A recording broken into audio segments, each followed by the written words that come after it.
So, evening, everybody. Welcome along. Friday Night Live. Here we go again. It's hot, it is sweaty, and it is absolutely horrible tonight.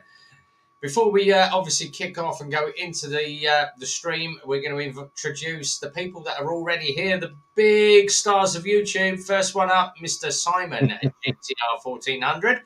And Good evening, all. At the other end of the country, you have the man himself, Big Stu, otherwise known as the Z-Head.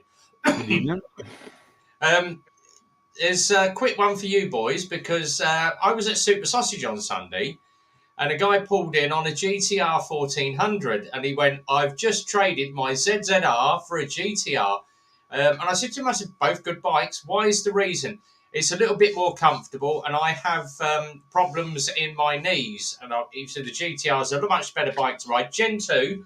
I said to him, I said, I know a friend that's got one. He said, yeah, I know. He said, I follow a guy called Simon GTR 1400. I went, right, okay. I said, so who did you follow for the ZZR? He said, I actually follow the guy from Scotland called Z-Head. And I went, yeah. Hey! Known as Younger Older. So I've subbed his channel. But yeah, if you go and search him, he's on mine, Younger Older. But he's now got the GTR 1400. And this was the one that I took the photo of. Him and his missus on the back coming in when I did my photos from Sausage. So, yeah, it is very, very sweaty. A couple of people in the room. So we're going to say hi to Simon Brackett, Shadow. Ali's here. Evening, Ali. And Howie's here as well. Yes, it is. It's hot and sweaty, Betty. I am not standing up because I have only got a pair of boxer shorts on. Yeah, so can't stand I thought after 9 o'clock. Yeah, I'll save that till 9 o'clock. Yeah, I was literally... I've been in Kevy's all day since 7 o'clock this morning, and I had to physically peel them off of my legs. And I have bright blue legs. I've got I've put a set of brand new Kevy's on, and my legs have gone blue, which is probably not a good sight. Too much information. So yeah, I have jeans coloured legs. Yeah, show us your knees. I shall do later. I shall get the legs out. My battered war wounds. But it's been a good week. It's just too bloody hot at the moment. Height of Cole, height of Crumbly. Everybody's in the room tonight. You should be out in the garden sunbathing. Brew for tonight. We are on Cause tonight. So let's get the Cause up. There we go. So we're on Cause. Simon's on. I'm rehydrating. Yeah. And Stu's on the. Fucking hell. Stu's finally caught Corona. Look. There we go. He's got the Corona. So yeah, evening to everybody. Got a couple of quick ones, and then we're gonna pan round the room, find out what you guys have all done. I'm going to share this up very, very quick because there are only two things that appeared on MCN worth sharing. They did talk about petrol. They've done petrol and electric bikes. It's getting boring now. Really can't be asked with it, so I'm not even going to go along that route. So the one that obviously I did find, and God knows how they've got up there. This one, Simon's going to go, oh, really? Norton have decided they are now going to go electric. 2.5 years to the first model is released. Yeah. Is the Norton going to die the death like it did the last time? Yes. And that's what I said. The one that I did want to share, though, this is absolutely hilarious. And Simon's met him a couple of times. I've met him a couple of times. Is this BMW collie outfit? Dynamic duo of Dave's have covered over 20,000 miles. Yeah, Dave the sidecar dog. Yeah. And he literally hangs out in Super Sausage every Sunday. He's a lovely dog, that. Yeah, and the other owner, Dave, isn't bad either. So yeah, Dave's not too bad, but I like the dog, yeah. Yeah. But, they always hang out, but obviously MCN have covered it now. Weren't they episode 1 on Wolf Tales? I am waiting to find out when that episode is out. Because I haven't seen no, Dave and the sidecar dog were episode 1 on Wolf Tales, I think. They were, yes, yeah, exactly, yeah, episode 1, yeah. Yeah, but I'll give him up with him, Mick. He's decided that our bikes are too nice and he didn't want to put that video up. So. Exactly, that's what I thought, because, it's been about a month now since we shot that, and there's nothing appeal, unless, of course, they've had to edit all my talking out. You didn't do a lot, to be fair. You did keep shut up most of the time. But, I did. Yeah. I let you do the talking for a change. You did. Yeah, and I was very uncomfortable doing it. Thank you for that. Yeah. But yeah, it's good to see old Dave and Dave are getting the views out on their channels. Dave the Sidecar Dog, he's on all Instagram, Facebook, YouTube. He's everywhere with that.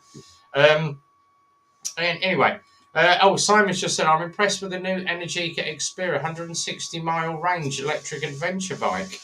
Yeah, but it's still 160.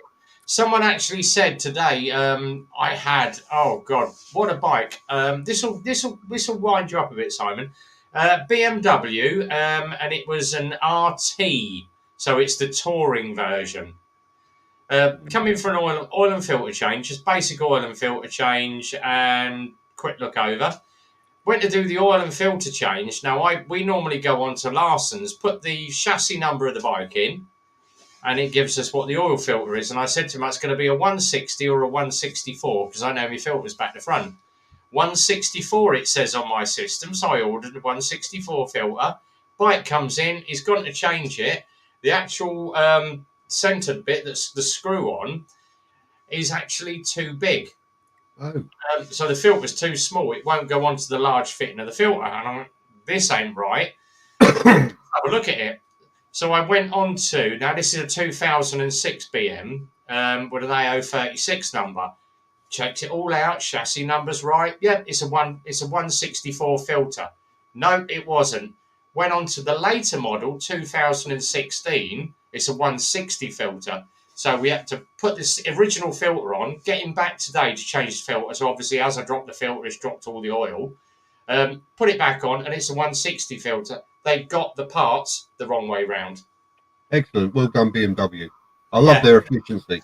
Yeah, absolutely crap, So the 160, if you own a BMW pre-2010, it's not a 164 filter, it's a 160, even though BMW will tell you it's a 164 filter.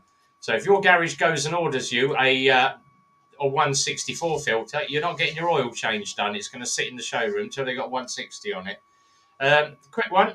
Hello all, Boat and Biker Bird. Good evening, good to see you. 160 miles, how long to charge it? Someone asked, how long does it take to charge an electric bike and how much will it cost you? 4 weeks, 7 days. Yeah. I said, comparing the price of electric now to the price of petrol, they are both about the same. Because obviously electric prices and gas prices went up at the beginning of the year. Petrol's now matched it. So the only thing you're going to be saving on is obviously your tax, what they call it, duty if you go into central London, because you're not going to be paying any of that. But if you've got a motorbike after 2007, you don't pay it anyway. Exactly. So where is the logic in? Oh, I'll get an electric bike and it will save the planet. Because you've still got to get the power from somewhere, whether it's a nuclear or a coal-powered station. Coal-powered stations are still polluting the atmosphere. They're still not good for the environment because of the lithium strip mining for the batteries and the waste of the batteries afterwards. What they do with it, nobody knows yet. So yeah, exactly. Matt's in the room. Evening, Matt. Good to see you, buddy. He got out on the bike this week. He done well. Yes, and I believe Kira give it a coat of ACF as well. Yeah, she missed a bit. Did any of you see the review that 44 Teeth did of the Norton V4? No, I haven't yet. I've got halfway through Lockwood's one where he goes out for a run with Grems. Yeah, that Grems is a bloody good rider. Yeah, he is. Yeah, very, very good. I did like, because they were on the ferry, the bit with the MV, the limited edition MV, and oh Jesus, what a bike! Yeah.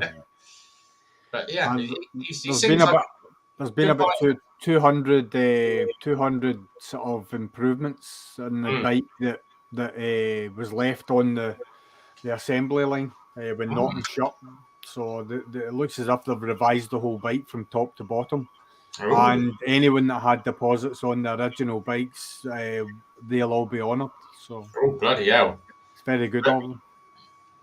Yeah, Crumbly just said, "Nice bike, that Grams." Like, yeah, it was a very nice bike. I was like, oh, I had to back up a couple of minutes to go and have another look while it was on the Yeah. ferry, so I got up close with the camera. So It's a GSXR, GSXR K3's got with a Lucky Stripe paint job on. yeah, Nice. there was some. He was out with some really good bikes, old Lockie. So, Yeah. oh, and Stu, thanks very much for jumping on that feed last Saturday. He was like, the bosses were. He said, "Who the bloody hell are you talking to?" I went, "Oh, it's just Lockwood and Zed." And he went, "Oh, for fuck's sake!" Yeah, I was very good of Andy to do that. So yeah. It was, he said to me, he said, "Oh, bloody hell!" He said, "Can you replay it?" I said, "I can't because it was a WhatsApp video call." Aye. The boys literally called me and he said, "Oh," I said, "the only bit I've got is a bit of someone's on Andy's GSA riding around the car park." Aye. And he went, "Oh, bloody hell." He said, "That was good." And I went, "Yeah." He said, "Why did they call you?" I said, he said, while they were up there, I said, "Andy knows what me and Lockwood are like, a bit of infatuation for each other." I said, "He's got to be doing it." See you in a while, Ali. So, yeah, thanks for jumping on. That made No worries. I was stuck halfway through MOTs and servicing, so I'm like holding my phone. I'm like, oh. Yeah. We'd just spent the previous 40 minutes or so walking around Harley Davidson, West Coast Harley in Glasgow. Oh, lovely.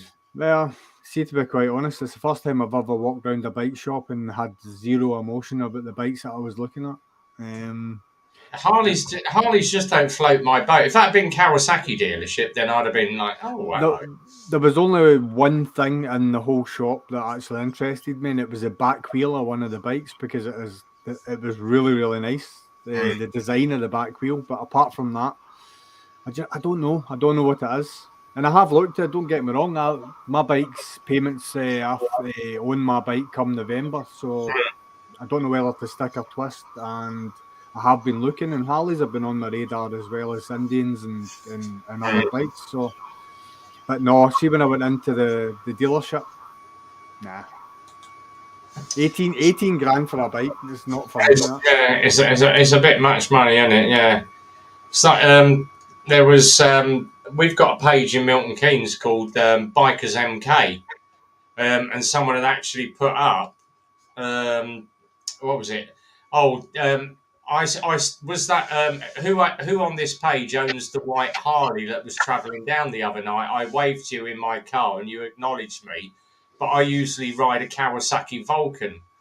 And the guy had actually messaged back. He said, "Yeah, it was me." He said, "Oh, you own a piece of shit Kawasaki because you can't afford because you can't afford a Harley." And that opened up the floodgates, and everyone went, "Yeah, but at least the Kawasaki gets from A to B." How to make friends and influence people. Yeah. How many times? Well, you go back to the old joke, didn't you? 90% of Harleys ever sold are still on the road. The other 10% made it home. Yeah, that kills that off.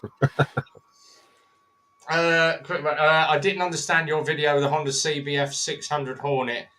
60 miles per gallon. CBF SA does about 35-40. Yeah, that's what the spec on the bike says. It reckons it was about 60 miles a gallon, but obviously it depends. Weight of the rider, road conditions, flat riding. Downhill, wind behind you. Yeah, wind behind you. So that is what Honda stated. So obviously, Honda's figures are going to be miles out to sell the bike. So it's one of those. Honda. Oh, here we are. That turned proper nasty, didn't it? I read that. Yeah, I know. There was loads of people was like, yeah, but your Harley's going to break down every 2 minutes. It's like we've all, everybody's entitled to own whatever bike they want. Just, if someone's got a better bike than you, good luck to them, No, it don't matter if it's a 50cc or a 5,000cc. It don't matter if it's fucking Harley Davidson or a Lex Motor. You're a biker. So. Yeah, exactly. 2 wheels and an engine, mate. I've had more fun on like a Himalayan rather than like my ZZR.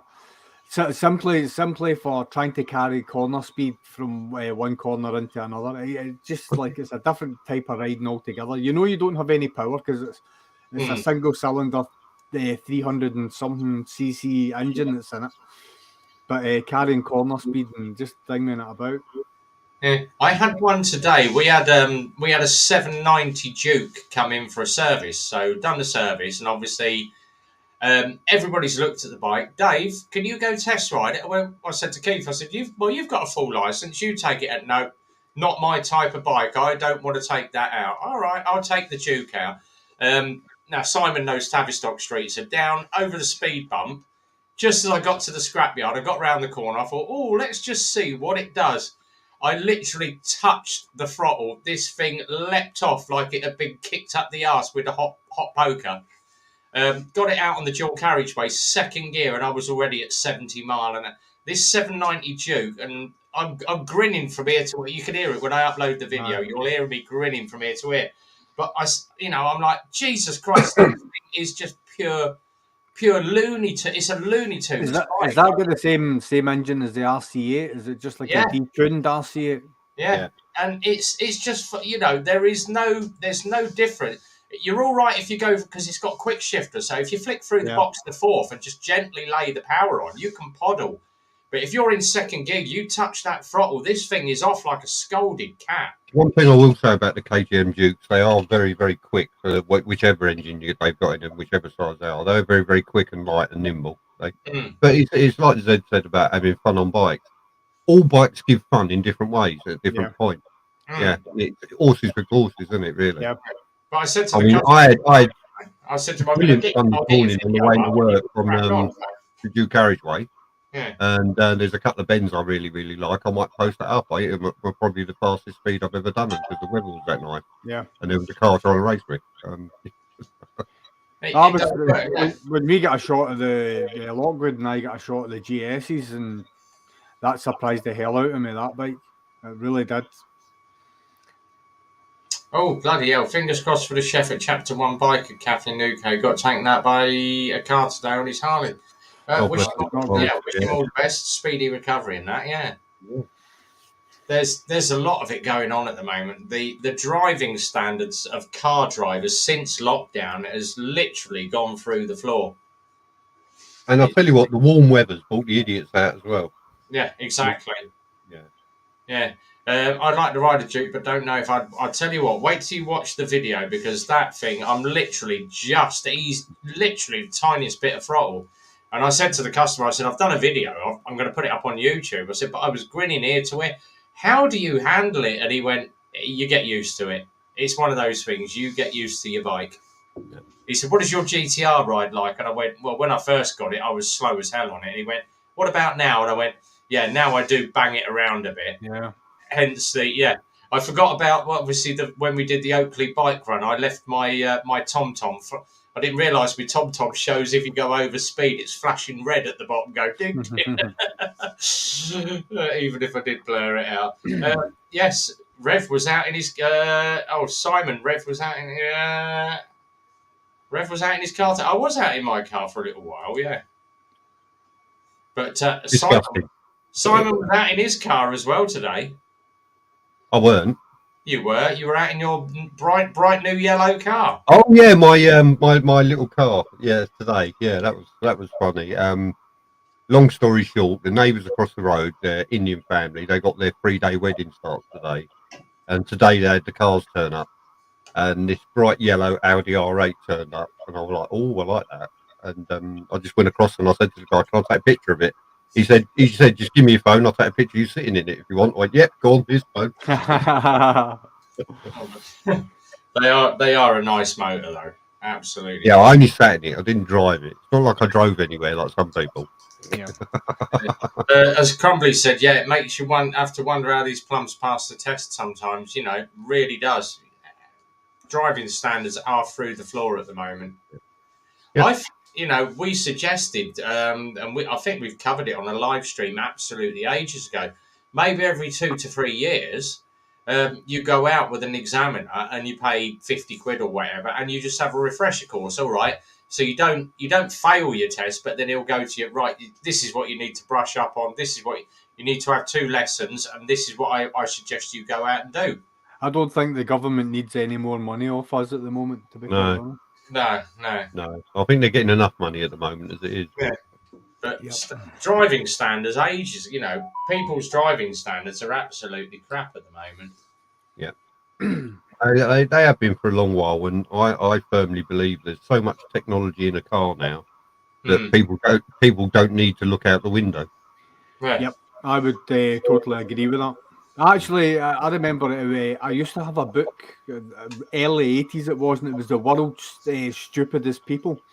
Oh, And it yeah. was, it was just like stories, and it was an American guy who had saved up the money and bought like the latest state of the art Winnebago. And the salesman, oh, it's got cruise control. It's absolutely brilliant. What does that mean? It's, if you're on the freeway, you set the cruise control and it will sit at that speed. So that was great. So he went on the freeway, set the speed, and went into the back and started making himself a cup of coffee. Yeah, the understanding of technology. Yeah. Yeah. Yeah, but what was it? The guy that had the Tesla or something, and he said, "Oh yeah, it's got this autonomous driving mode where it picks up the cars around you." And I think it's on one of the YouTube channels, but he's sitting there going down the American freeway reading a newspaper, and he's turning the pages reading his newspaper, and the police are sat beside him, and he's totally oblivious, and he's just sat there. And then they pull in front and brake, and his car stops, and they go, yeah, he said, oh, yeah, but it says it's computer assisted, so I ain't going to crash. And he went, yeah, but it still means you've got to have your hands on the wheel. Yeah. See, and he's driving along reading the New York Times or something stupid. This is where the lines are blurred, because you look at even the likes of a Ford Fiesta just now, which got parking assist. Now you activate parking assist and the car will park itself. But if that car's involved in an accident, who's to blame? Is Ford to blame? Or you to blame? Well, obviously you're to blame because primarily you should still be in control of the car, but it becomes a legal grey area. It is a legal grey area, but I mean the law's pretty simple. That if you're sat behind the driver's wheel with the keys in the ignition, engine on, you're in charge of that vehicle. You're responsible. Exactly. Yeah. End of. Yeah. So if you want to take that up with Ford because your Fiesta's crashed, then you go and you pursue Ford yourself, but the court is going to actually look on you and do you. Right, so here's a question for you then. If you're standing in a multi-storey car park and you have just pressed the button on your app to call your Tesla from its parking space and it hits a car on the way to you, who's responsible for that? Oh, that's the car. No, it's still be you. Yeah. Still be you because you press the button, yeah. But you're not in the car, so... yeah, but you've instructed the car to do it then, haven't you? Yeah. It's funny because like this is what's going to happen. The more the technology advances, the legal side of it is going to have to change and move as well, I'd imagine. Yeah, I mean, I know I've said it before, but when I learned to drive, you looked out the window to look at speed signs and you looked out the window to look at information signs, so you knew where you was going and all the rest of it. People get in their cars now and the car will tell them what the speed limit is. The car will tell them that what they've got to do at the next junction. You could actually remove all street signs now. Yeah. Oh, there we go. Not paying due care and attention regardless of your gadgets. Exactly. Yeah. Well said, are we? Here's something that's always interested me, just like from an engineering perspective. Obviously, like you have cruise control on a car, so basically what that does is it temporarily governs the speed of the car by manually setting it. Now, most cars now have sat navs integrated into them as well, which basically when you're driving along the road, the sat nav knows what the speed limit is on any given road that you're on. So why can they not integrate the sat nav to your cruise control that governs your car to the speed limit of every road that you're on? Exactly. Yeah. Yeah. Could do away with a lot of Gatso cameras, then, couldn't you? Yeah, well, absolutely. And like you could put it in such a way that you're protecting your owners. Quick one, Simon said, my neighbour who's a traffic cop, he just says, get a camera fitted to the bike to show bad drives, but nothing would ever happen.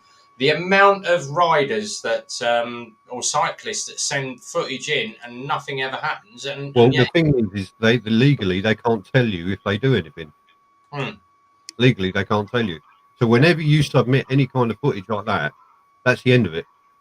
You've done your online affidavit or whatever it is. That's the end of the case for you. They will not get in touch with you again to say, well done, thanks for that. We gave him 3 points and a fine, because that's nothing to do with you, so they won't do it. Yeah. But there was one on the I think it's on the Idiot Drivers the other day, and it's two cyclists going down, and this Land Rover's coming the other way. Yes, he was going a little bit quick. He's probably doing about 30, 40 mile an hour, but it's a 60 mile an hour road. but the cyclist pull over, the guy in front brakes, and the woman behind falls off and falls into the ditch. Now, she sent her footage in, and the guy in the Land Rover got points and a fine for driving without due care and attention. And it was nothing to do with that. It's the fact the stupid bird in the cycle behind, the guy in the front braked, and she couldn't get her bloody feet out the toe clips. So yeah, yet again another bloody lycra clad pansy. Mammal. Yeah, Mammal. yeah, mammal. That if that was me, I'd have kicked her in the ditch and made sure she stayed in there. I'm sure her insurance would have covered any damage. Oh, that's right. They don't pay. They don't have insurance, yeah. They don't have So insurance. a vehicle would have been fit to ride on the road because of the MOT it's got. Oh, Yeah, sorry. that, of course. Yeah. Oh, hang on. No, yeah. But then it could have been the road surface, but they could have put a. And of course, you complaint can in track because who they are because of the not license plate on. Oh no. Yeah, hang on. yeah. Exactly. There's so many of these idiots that you see it on all of them going around London. They've got there's this one guy and he's got like 5 GoPros on his crash helmet, and he's a cycling Mikey or something he's called, and he goes around. He's literally got 5 GoPros on his helmet, one on the front of the back, one on the back, on his bicycle, and he deliberately goes around trying to upset car drivers. Yeah, that's. And it's as bad as this guy that walks around all these military and police establishments. You know, I'm going to he film visited you. my place of work. Oh, He visited my place of work. Auditing That's- Britain every year. There's another one as well, and what they do is they basically find out the drone legislation. oh yeah. And basically, like I think there was they visit police stations and government buildings and stuff like that, and they fly the drones over them, but they fly them at an altitude that is out with the no-fly zone, so they'll fly higher than the no-fly zone, and then they'll stand there and argue their case, to which the police have got no recourse because obviously, like they know that the people know the rules. Hmm.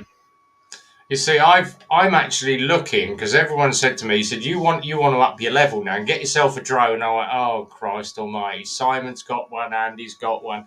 Most people have got. Jim Diesel's got one there as well. Yeah, Jim Diesel's got one. Moto Rev Community, Craig, and all that. A lot have all got drones. I thought I used to have one when I did my wedding, but I had a bloody great big 2 kilo Unique, and that thing was massive. But you had to have an operator's license. So I checked into doing my licenses again, and the guy went, "Oh, you still need your license, but if you stay under 250 grams." And I went, "What's that?" He said, "Get the Mavic Mini 1." He said, "Because it's under the weight legislation, and you can take that thing anywhere." And I went, Yeah. "Ah, okay." So yeah, I've got myself a Mavic Mini on order. Yeah, that's exactly the one I've got. Yeah. Yeah, and everyone reckons it's a pretty good because it just literally you snap your phone into it, and it's all. And you can do the orbit mode, you can do the spiral mode. Can it do like is that the one? Can you get the transponder for that? Like the wrist transponder that does like follow me? That's the follow me as well. Yeah. No, the Mavic ones don't do the follow you. It's the Right. next size up that does the follow me. Okay. But you can tell it to follow you if you put it onto circle Yeah. or to zoom in and out rocket or whatever it is. That's it, rocket mode. It focuses on you, and then when you start moving, it moves with you. Yeah. That's how you can fool it. But yeah. But Hey, younger old, how you doing? Oh, talking of younger, older, there we go. The man himself that I met at Super Sausage that follows you, Simon, and obviously follows you now, said.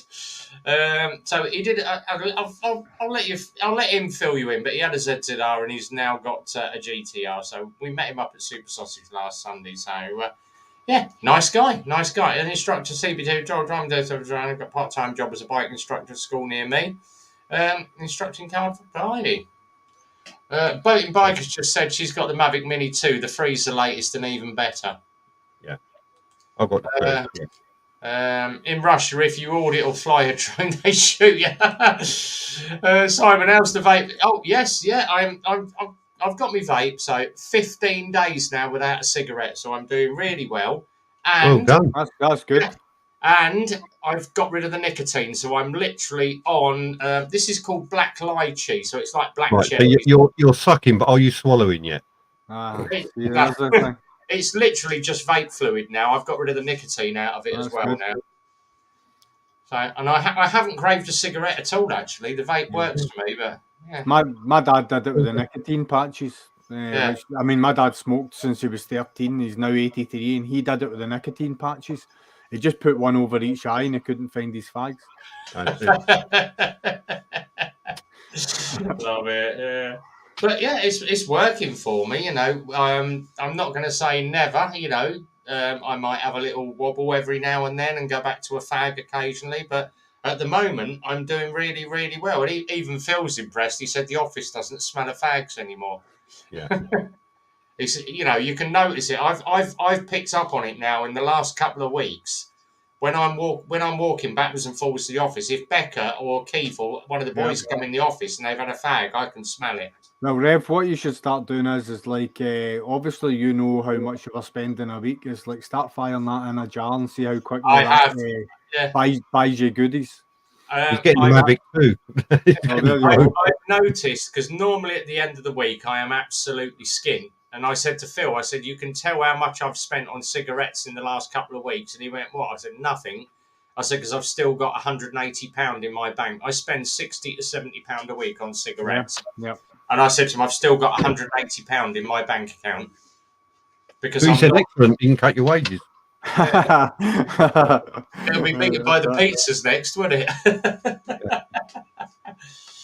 But yeah, I'm doing all right with it. So I'm never going to say never. I'm just going to quickly flick onto YouTube because I've had a couple of who said something rude in YouTube. BBB, hey, my piss taking partner. Oh right, there we go. That's the reason why it popped up. Would that be CDB that does that? All right, there we go. And are we at time yet? It's always only 8:36. But what the hell? Early yet? Sorry, I'm going to drop that in just in case the occasional word drops in. I'm doing all right at the moment. Mm-hmm. As I said, if anybody wants to drop in on the StreamYard link, the link is up. Cole's just said, how much is a pack now? The last time I bought, I smoke Pall Malls, and I buy the XL, so you get 23 in a packet, but they were £11.60 a time. Aye.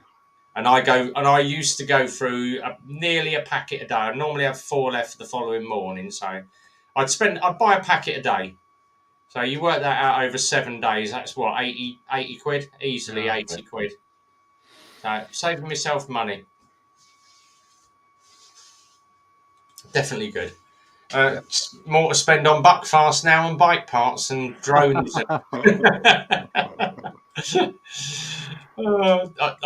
believe it or not, I bought a bottle of Bucky yesterday. I brought a bottle home last night and put it on the side. The missus went, "What's that?" I went, "Buckfast."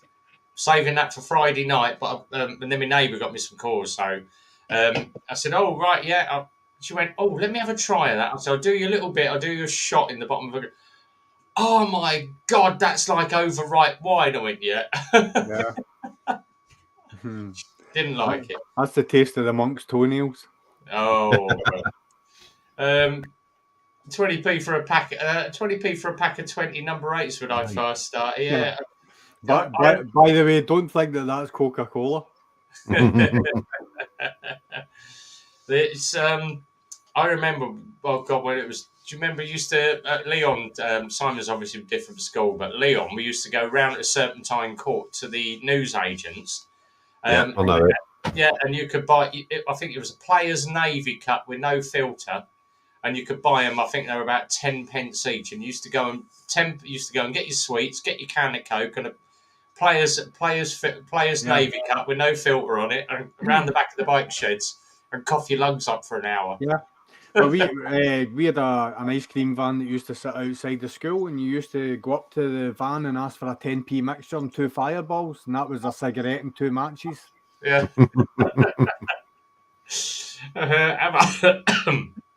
Have a look at the Energica Xperia. Oh, I've had a go of the Ego, the one that looks like a race bike. Let's have a look. I'd have a fag for that coffee if I was you, Reb. What's that? I'd have a fag for that coffee if I was you, Reb. Yeah. I've got the tickly cough because everyone said to me it's because the hairs on your throat are all starting to grow back Yeah, again. that's actually quite nice.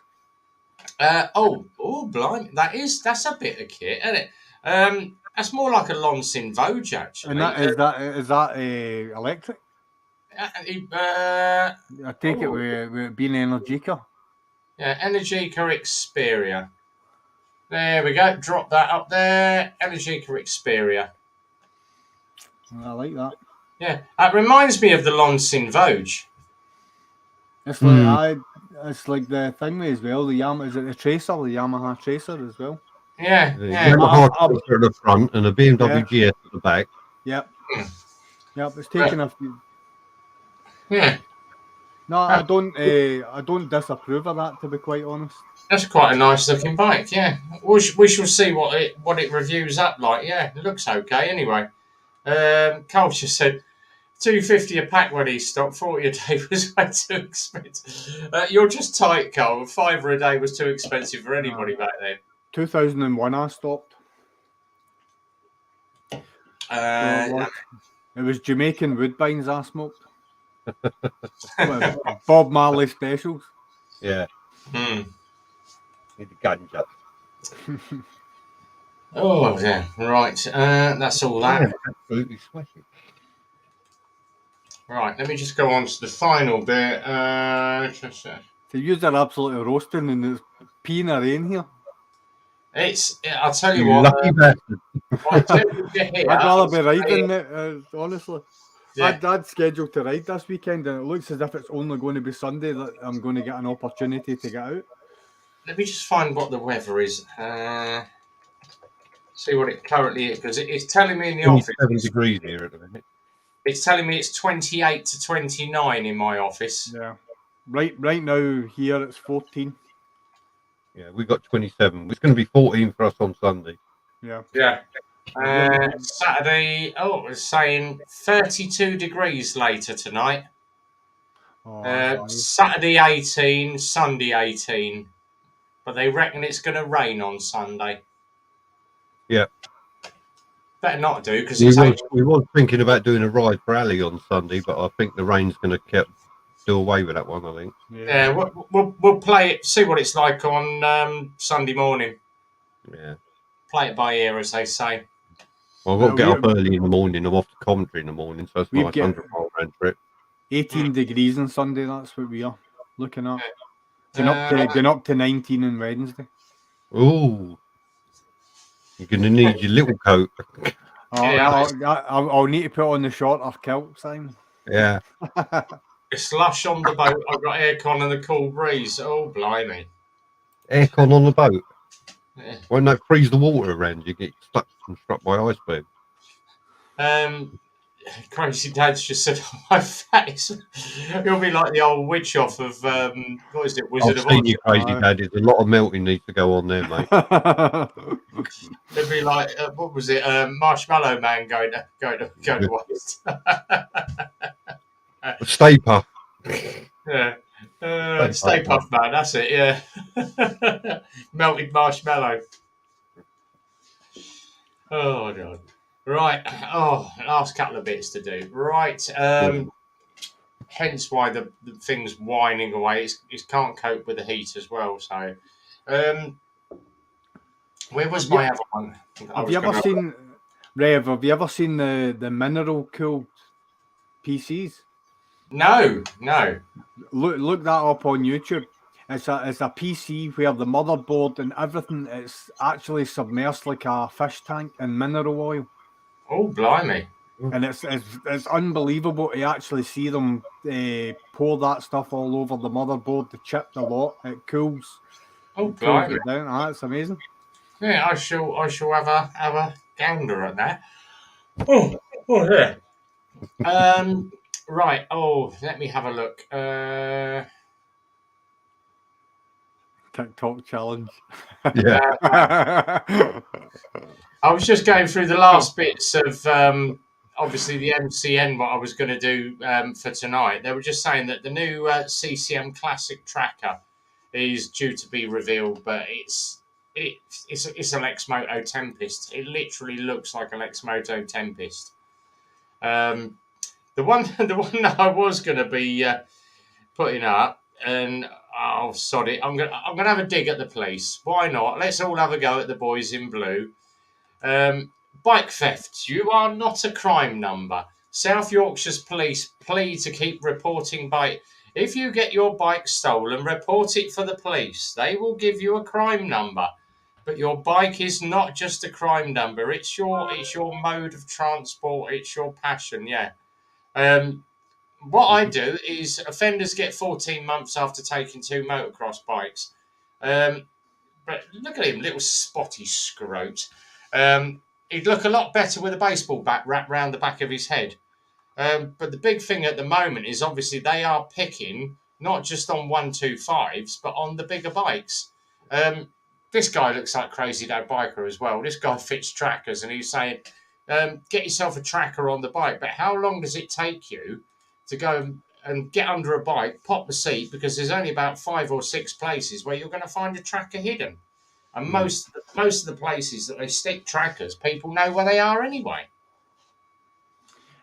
I would put it, seal it inside the extruded aluminium in your subframe. I would slide it straight in there.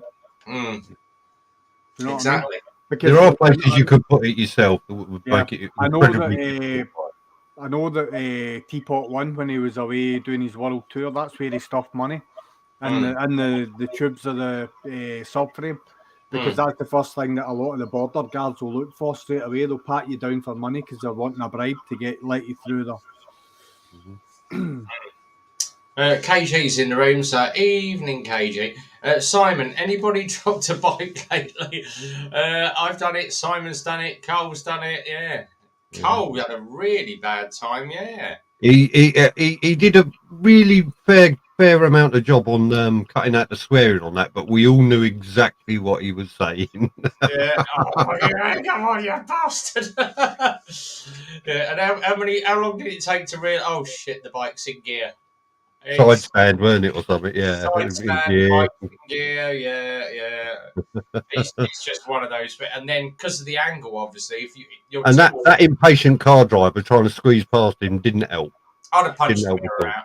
I'd have had that mirror away, mate. I'd have been frothing like a bugger.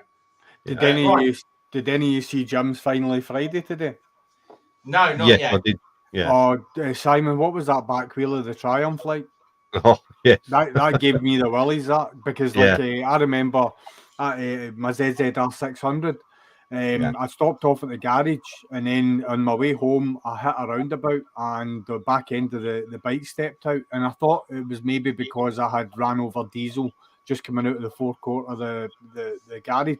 And I'm always usually careful when I come out the garage, but what it was, a stone had hit my oil filter, and it had punctured my oil filter, so it dropped down into the belly pan and ran right along the back of the bike and hit the back tyre, and that's what it was. Because that's what I messaged him when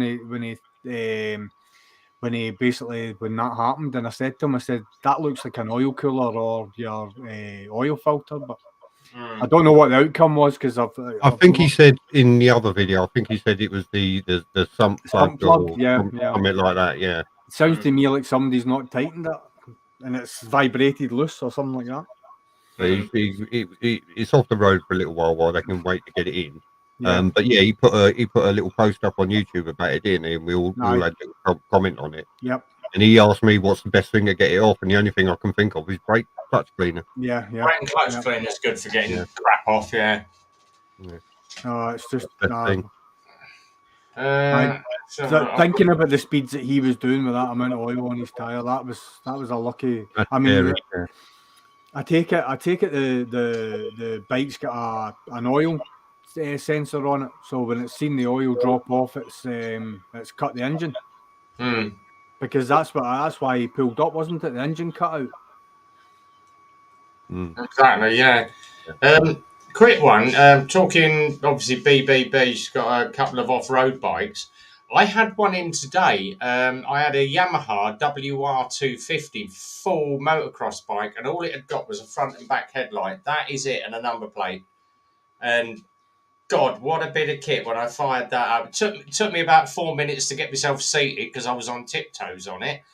Someone holding the bike for me to get on top of the damn thing. But God, what a bike.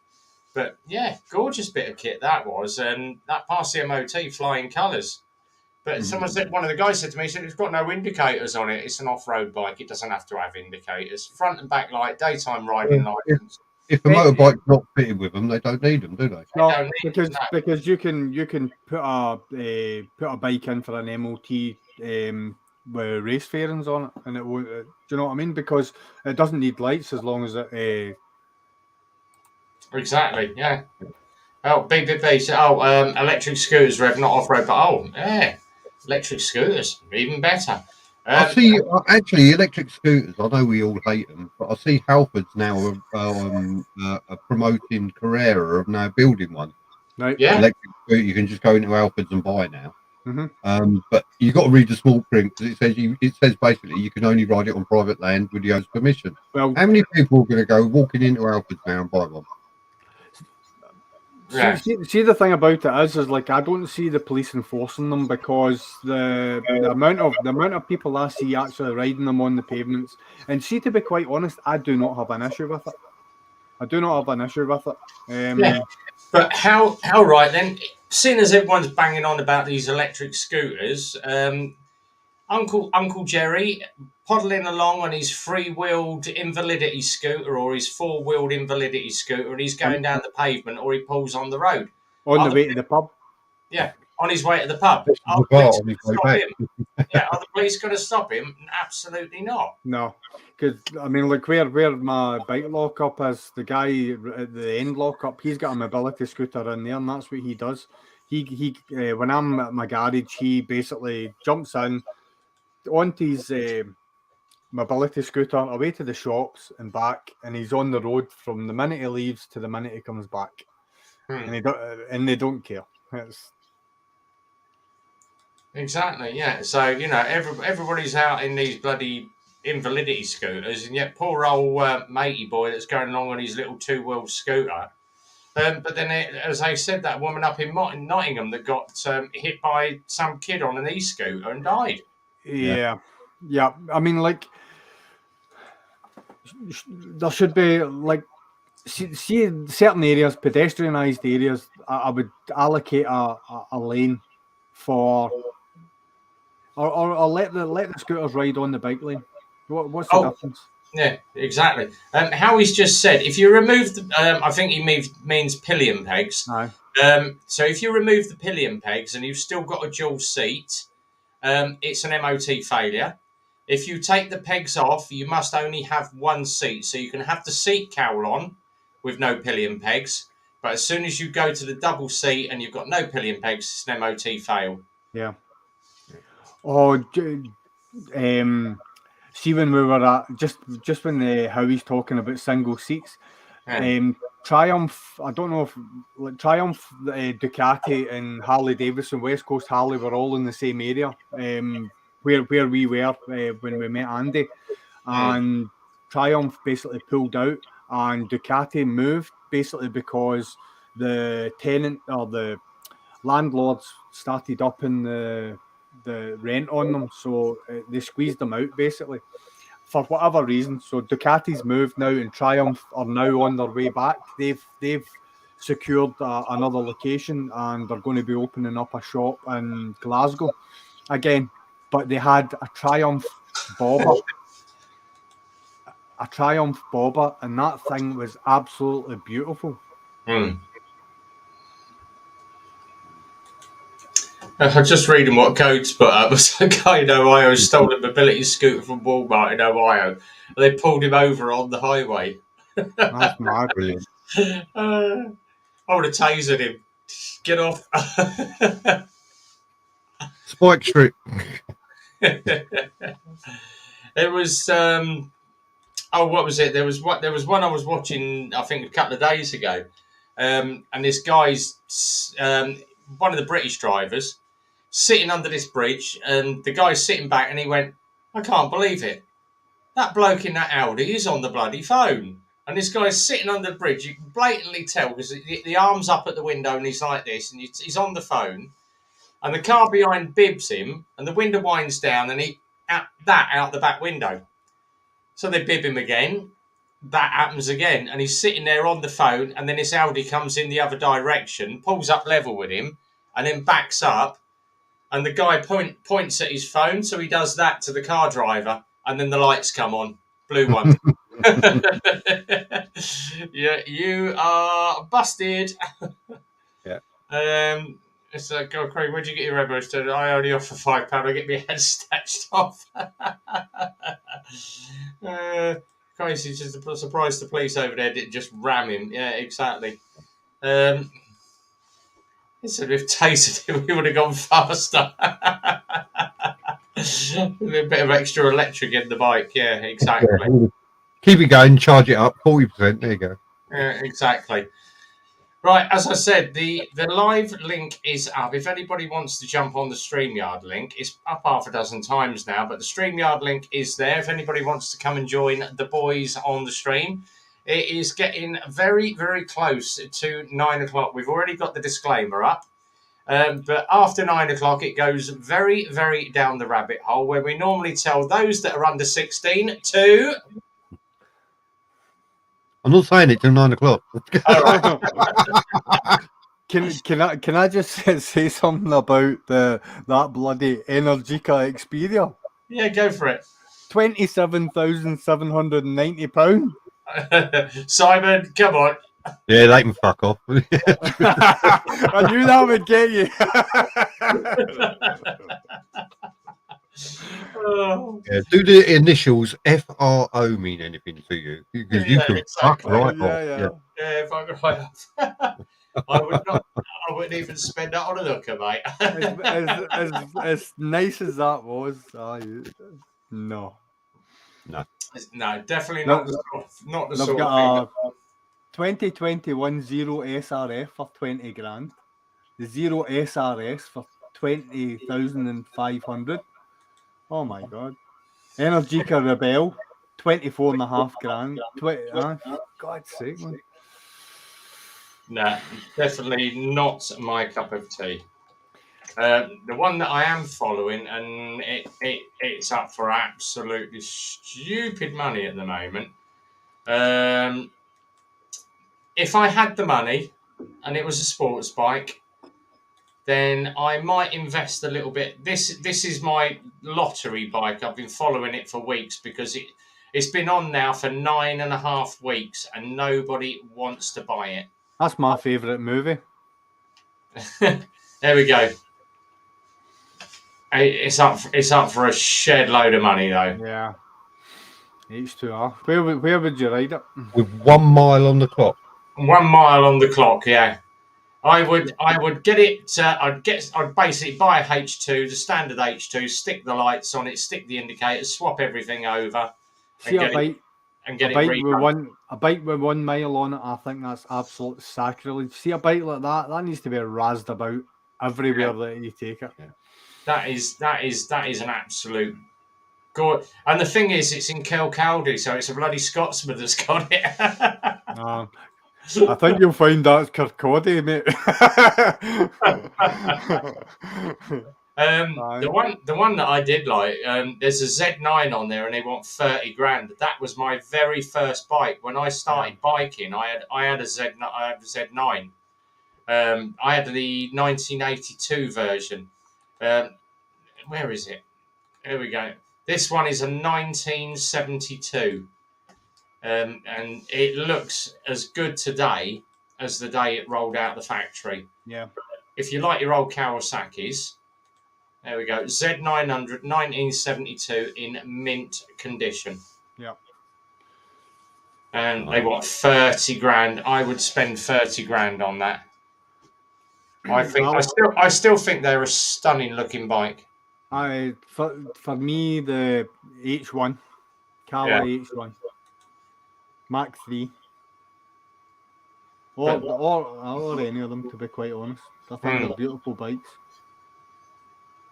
There's a couple. I tend to follow a lot of the Kawasaki's. There's a someone's put a brand new 2022 ZX10R But it's been signed by Jonathan Rea, obviously Team Kawasaki, 18.5 grand because it's got his signature on it. I'd give him 19 if he rubbed it back off again. Exactly. Yeah, but there is a lot of second-hand bikes out there at the moment. Yeah. I was actually quite surprised. I was looking at, I mean, like obviously, like my bikes, I finished my payments in November, and I'm sort of kind of, I'm not looking to sell it. I'm not going to sell it. Don't think for a minute that I am. But you always get itchy feet just about the time that your finance deals are coming to an end because you're like, oh exactly. well. Yeah. But no, I'm quite cool about it. I'm quite content with the bike I've got. I think I'm going to get the ZX9 back up and running and to a level that I can sell it. Because what I think I might do is just buy like a little winter hack and just a bike that I can ride, drop, and not care about it and just have a laugh. So I was looking at the price of the ZZR just now, and there's ZZR 2008 Gen 1 ZZRs just now going for £5,200. And I'm like, and they've got probably 3 times as much mileage on them as mine does. It's just mad. Where is it? The prices are mad just now. Yeah, I'm still in chats with this guy. This guy had it on the Welsh 2-day course, and I've offered him 3, and he said to me, "Come back with a decent offer." But if I had a chance to buy a bike, it would be that. And it's a 1980s KTM 420. Right. But it's a 2-stroker. It's a 420 2-stroker. You know that thing is going to fly like an, and that's what I used to race those years and years ago. Yeah. But it's a road legal one, and you don't see many road legal KTMs. But I thought, wouldn't you have fun taking that thing green laning? My mate here, is that a Mako or a Mako? What is it? Oh, the Makos, yeah. And it was like a single cylinder 4-something cc. And this thing was absolutely mental. In fact, the first time I got a shot at it bloody fired the spark plug straight out and it rattled my leg. It was like that much power in these engines that it tore the threads off the head. And it's like his neighbour worked for Rolls Royce, so he took it into Rolls Royce and he put an insert into it that sorted the problem. But what a bike! Yeah, there was one of the guys that was saying he knew someone that had a Bentley because we were talking about punctures. This guy walked in, he went, "Oh, can you do a puncture on my bike? What you got?" I've got an S1000 RR. I would not do a puncture repair on that bike. It's a new tyre, mate. And he went, "No, I just want a puncture repair because I only want to run it for a couple of hundred miles." No, I would not. And this guy said, "The amount of power that you've got there, mate, I would stick a new tyre on it." And he went, "Nah, I'll keep the old one for track use, but I just want to run around on this."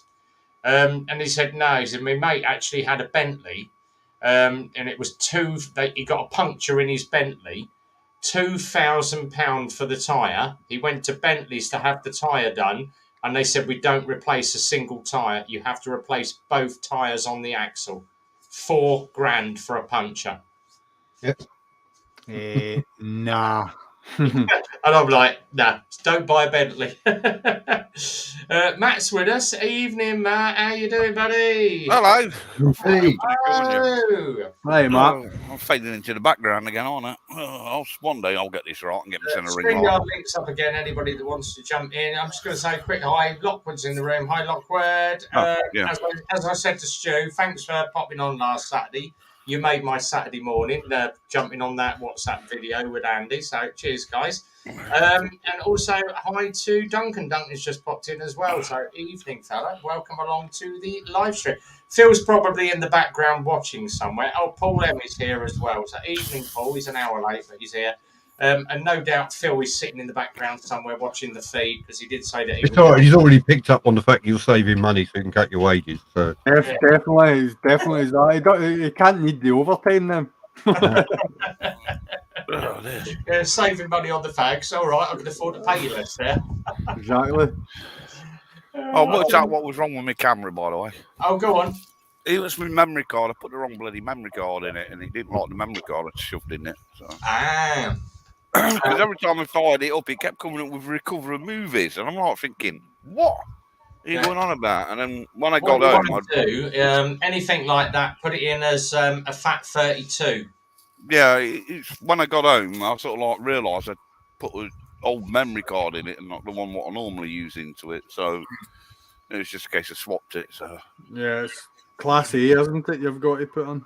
yeah, something like that. I can't remember. So it was just it moved by me. It was like because I was rushing around, I just picked the wrong card up. So God, I was melting yesterday though. I was glad when I got back home.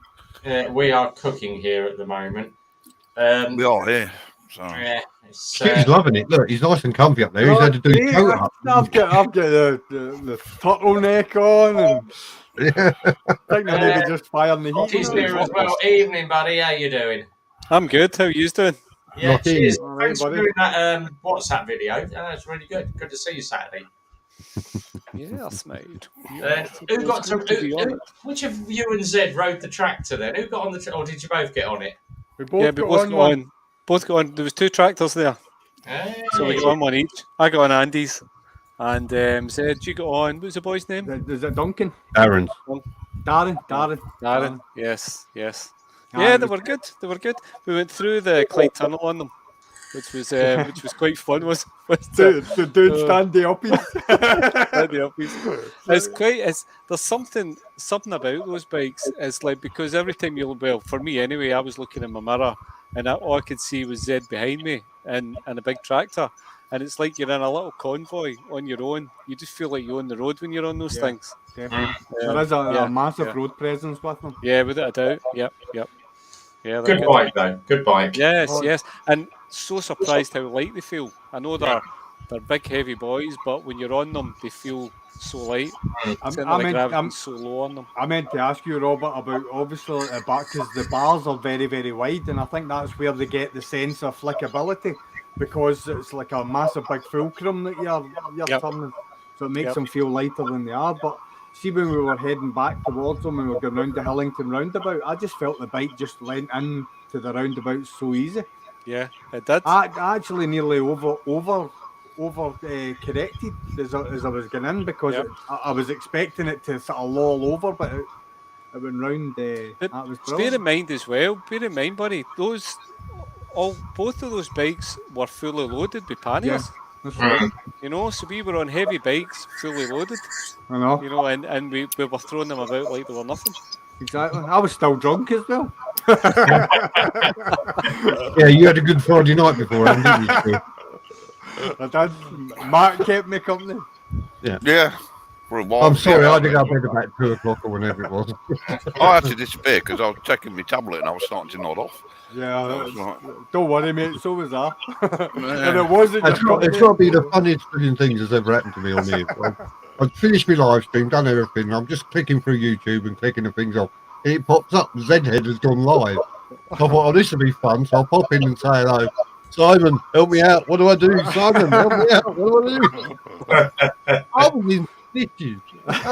Well, the funny thing was, I did the same as you. I went and got myself a drink and took my tablet, and I thought, oh, I'll have a quick browse on what's on YouTube, see what's on there, and it was like Zedhead is live. I'm like, hey, what? What's going on here? Stuart, what time was that at? That was early. About 2, 3 o'clock in the morning. That was about 2, 3 o'clock in the morning because my phone, I normally have my phone sitting on the side and I have it in vibrate mode. But it's normally one buzz for a text message, but any other alerts or any phone calls, my phone buzzes constant. And my phone's going zzz, zzz, zzz, zzz. I'm like, oh, the bloody hell. So I sort of half open my eyes. I'm like, who's phoning me? Zedhead has gone like, oh, I fucking go to sleep. Well, this is going to be good. I went on a wee, not live. I went on to his live chat, Military Bike. I went on a wee bit last night as well. So Yeah, I'll see you was on his last night. Yeah, I saw it was on last night for a bit. I did pop in and say hello and then left. I was floating about. It's like I was like, I'm too tired. need to get to my bed. It's been a hell of a busy week, so. Exactly. Yeah.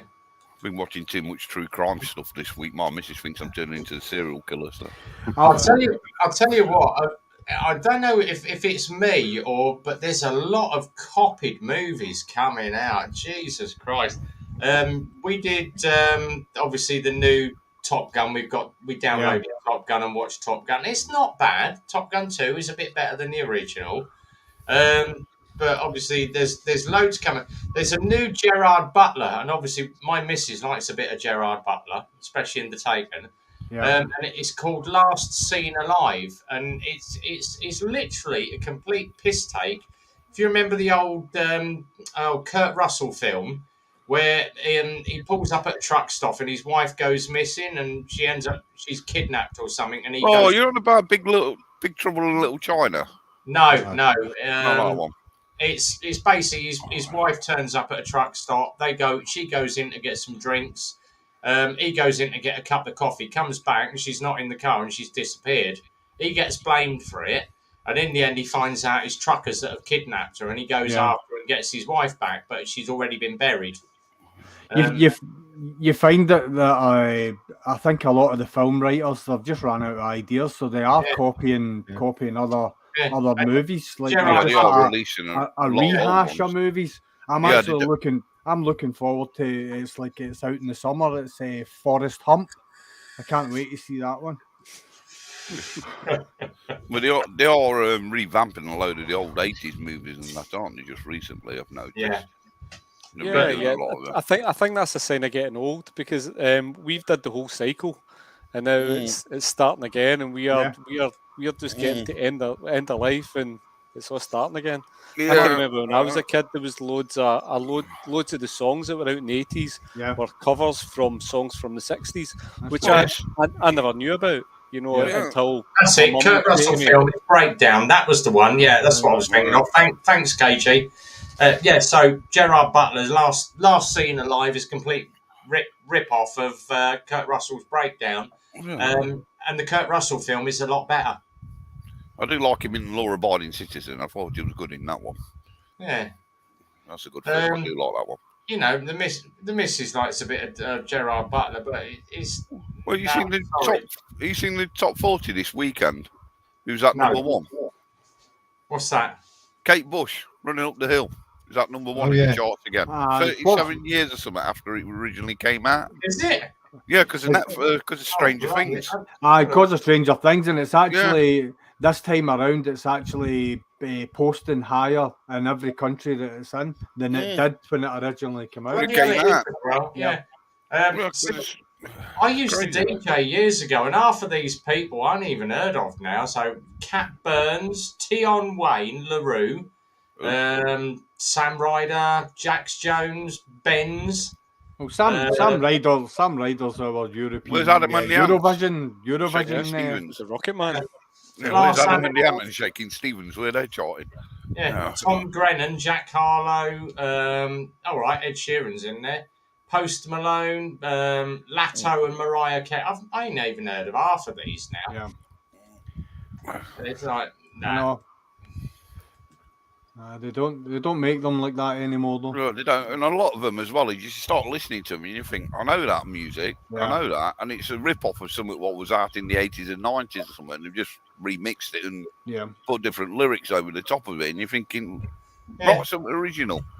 I remember my aunt and uncle, they were getting rid of, they had like a tape, like a record player, but it had like an 8-track on it as well, and they were upgrading, so it's the usual. It get passed over to us, and the 8-tracks that they had: Johnny Cash, the Carpenters, Bill Haley, and the Comets. I listened to them endlessly. They did one the other day. Because I still follow, because obviously I've got my 2 YouTube channels. So I've got me Rev Bomb, but I've got my DJ channel that I still leave open because I've got a load of wedding videos on there, and people still go back and watch the wedding videos. But I follow a lot of other DJs, and one of them, he said it was the top 8 tunes of all time, and he said and it's called the 8-second intro, and he said. you can literally recognise any tune, and he did the top 8 tunes with 8-second intros, and Yeah. everybody got them every single tune correct.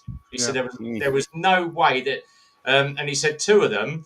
It's like dum dum dum dum dum dum dum dum dum dum. He said Proclaimers. Everybody recognises that intro from the Proclaimers every time. There was Simple Minds, Alive and Kicking, dum dum, hey hey hey hey. All He right. said you spotted that. The piano from Bohemian Rhapsody, dum dum dum dum dum dum. I bet Blue Monday was on there. Yeah, Radio Gaga. No, Yeah. sorry, We Will Rock You. The old Yeah. dum dum dum Yep. dum dum dum. There was loads on there, but he said literally, if you go on the top 8-second tunes, 8-second intros, Yeah. he said every single tune. He said is all a 60s, 70s, and 80s tune. But how Yeah. many modern day tunes would you recognise the intro from? We've got a DJ in Radio Clyde, and he does beat Shazam, and he can beat Shazam like he beats the app every single day. Oh, maybe He's I'll name that tune, you know, he's mental, isn't he? And- when but you hear it, it's like 2 chords. And Aye, bang, and he's it's got the it. fact that It's it's the date it was released, and it's like it's the information that he can give along Yeah. with it. It's like Yeah. it's so well educated. Freaky. It's brilliant. So I say that you know your music and you're all good. Yeah, well, I like my music. A lot of the time I'm listening to it anyway. So. And I've got a very strange range of music.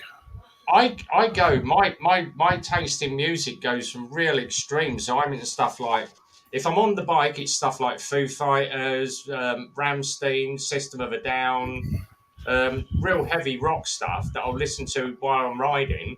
And then as soon as I get home, I'll have some country on. But I like a lot of like Brad Paisley, Luke Bryan, Blake Shelton, Garth Brooks. And I'll have that at home playing on Amazon, in the house on a Sunday. The missus is like, "Oh, what's that? This is a good tune." Rev, Yeah, would you stick in your helmet for listening to music? Have you got pods, or do you just use the speakers? What do you do? I've got Cardo with the extra big speakers, Right. The So I- JBLs. the JBL ones. Yeah, How do you find that you kind of lose the sound when you get above a certain speed?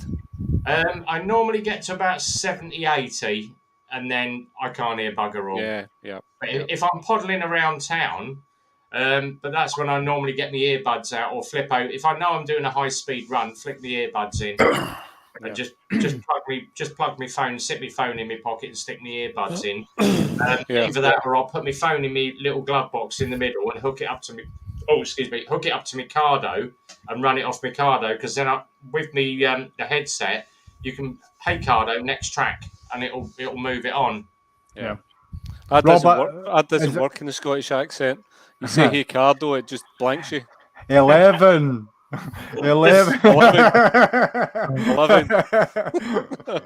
Oh, that talking lift fucking gag. That was funny. Paul just said, "What flavour are you vaping today?" This is called Black Lychee. It took me a week to burn a coil out on one of these, and I went back down. I said, "I'm burning the coils out," and he went, "Let's have a look at it." And he went, "Right, here we go." And what he's done, he's locked it. So I've got, if I press that, it will go into lock mode. It won't let me do anything. There we go. If I press that, it locks up. So he's basically locked it out for me. But I had the temperature set too high and the wattage set too low. So he's altered it all for me. But it's called Black Lychee. So it's literally like black cherries.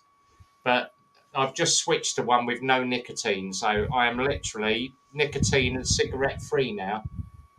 And literally, I just have it every now and then. So it's working. I haven't touched a cigarette in 15 days now.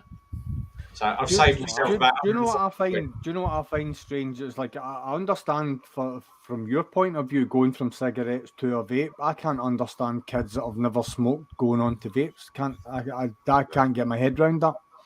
It's one of these things. It's like, oh, my mate smokes, let's try a fag. So my mate's got a vape, let's buy a I think it's vape. probably that. Yeah. Yeah. I was the same. I mean, I never I never touched a fag until I started working. I mean, even when I was like in maybe second year, you get 2 or 3 of my mates would go around the side of the building and share a fag, get a single out of the wee Round news the agents, shops. get a single, and they would just kind of do that. And then when I started working, the guy I was working with smoked, so that was how I started smoking. Yeah. You know? Yeah. Paul builds it up. Paul makes his own vape juice and builds his own. Oh, well, there we go. So there we go. Yeah, that way they look cool and the parents can't tell. Yeah, the vape tastes like strawberry ice cream. There you go. Rev, you could have your own line of vape juice. That's true. The Rev bomb. Yeah, the Rev bomb. Yeah. That'd be quite cool, eh? There is actually a drink called the Rev Bomb now, and it's a drink called Revzilla, and you drop it in a Jägermeister. It's like they call it the Rev Bomb. Yeah. But I want to know. The parents can't tell. What is it? Did they go into the bedrooms and it looks like they got Thomas the Tank Engine steam set here? You know. What's that coming out your bedroom? Oh, I'm just playing with my train set. You know. Yeah. It's funny you should say that. I'm rubbing too hard. It started smoking. Yeah. Run out of lubricant, Mum. My sister worked for Network Rail, and there was a massive, it was before lockdown, there was a massive exhibition of model railways within the exhibition centre. And when I went to it, and some of the locomotives were absolutely massive, and that's what they were using to simulate the smoke was vape coils. Vaping, I was talking to him. I was like, "How are you getting that? How are you doing that?" And he's like, "Just a vape with no odor." Mad. They had the fourth road. These little garden ornaments that you get, they're literally just water with just a vape coil in the middle. I've seen one, and it's like Japanese stones, and like the vape cascades down the stones like a waterfall. It's quite nice. That's it. Yeah. Oh, here we are. Paul's been vaping since I'm smoke free for long. To believe that I never smoked. My lungs healed up in 10 years to be like. Exactly, that's what everyone said to me. Even Phil said to me, he said, you've still got your little annoying tickly cough, but as they said, it takes 2 to 3 weeks for the hairs to grow back, and then it's going to be at least 5 to 10 years to get your lungs back to that of a non-smoker. But within 6 months, you will notice the difference. So, London Marathon next year, boys. You do it on the bike? I definitely. I'm putting the bike. I go break the record. Yeah, but I feel a lot better for it, and even Phil's noticed that the office smells a lot better. It doesn't smell like a bloody ashtray anymore. Well, yeah, you'll probably notice that with other people that smoke. You'll get that stale, smoky smell around them, and you'll then say, "Fuck, I used to smoke. I used to smell like that." Yeah, exactly. Yeah. No. I didn't know I had a hairy throat. My missus has, but we won't go Easy. Steady. That's only because she's gone out shopping. She's gone out shopping with my wallet again tonight. So. Here's a question for you guys. Spending all your fag money. Here's a question for you guys. Do you know when you do your chain tension, do you use a tool to measure the tension, or do you just do it with tape measure? I never adjust my chain. You've got shaft drive, haven't you? So bloody people with drive shafts. That's a bit of a grey area. You can get up and down, inch to inch and a half. Yeah, I know what it is on the Michigan because I had a look through the handbook. I know mine needs tensioning up a bit. You should get really someone to sit on the bike before you do your chain tension. Take up the static sag. Because one of the guys you've got to allow for your swing on movement, don't you? Suspension. He said to me, that chain on that motocrosser is really loose, and I went, it's not. It's absolutely spot on. He went, why is that? And I sat on the bike. I went, now have a look at I've got a little thing called a chain monkey. So you put it on, screw the centre up, and it tells you. Yeah. And he went, oh, that's exactly 27 mil. And I went, just over the inch. It's exactly spot on. I think that's where I did it wrong because I didn't have my fat horse sat on the bike when I was looking at it. So I need to get my 20 stone on there and because if you sit on the bike, then you should have about an inch. If you tighten it up when you're not sitting on it, if you sit on it and start riding, you'll hear the difference because basically the tension of the chain rattles the sprockets like mad, and you'll know straight away because the bike will feel hard at the back as well. Yeah, because the rear suspension will not be working because it's an easy enough job to do it. You know, you can either, like you say, you've either got a built-in vernier scale on the bike, but I won't go by that. I'd use a tape. Yeah. I'd measure it with tape anyway. Well, what Rev was saying with the Chain Monkey tensioner, you also get the Chain Monkey laser as well, which exactly comes with a laser kit as well. Yeah. Well, so straight or not, yeah. Oh, well, because I was looking at Amazon and I was a couple on there, and I was having a nose on Amazon at the kits.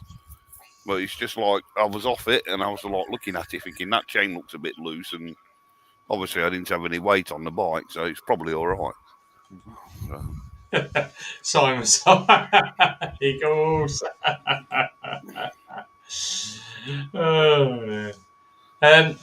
Talking of that, did anybody see that celebrity football the other day? No, exactly. I went to the wall and watched it dry instead. Yeah. I don't think what has the word celebrity at the beginning of I avoid. I'm going to watch this football match. What is it? The rest of the world v the celebrities. I went, who's on there? Oh, blah, blah, blah. No, I'm going to go off and watch YouTube. Oh, it's going to be interesting. I'd rather cut my own toenails off. She wanted to see 22 men running shorts. That's all she wanted. Let's be fair. Does your bike helmet still smell like stale smoke? No, because I Febreze it every other night. So I tend to dry my helmet out every other night. Do you? Hand towel, Febreze on I have to dampen mine up. It must be an age thing. It's all right. He's getting the disclaimer up. We're clear, boys. We're fine. Get your helmet, hand towel, bit of Febreze on it, stick it inside your helmet, put your helmet in the airing cupboard. Children, do not try this at home. That might sting a bit, yeah. Do not put Febreze under the end of your helmet. But yeah, bit of Febreze on the helmet works fine. Stop it. I'm keeping quiet.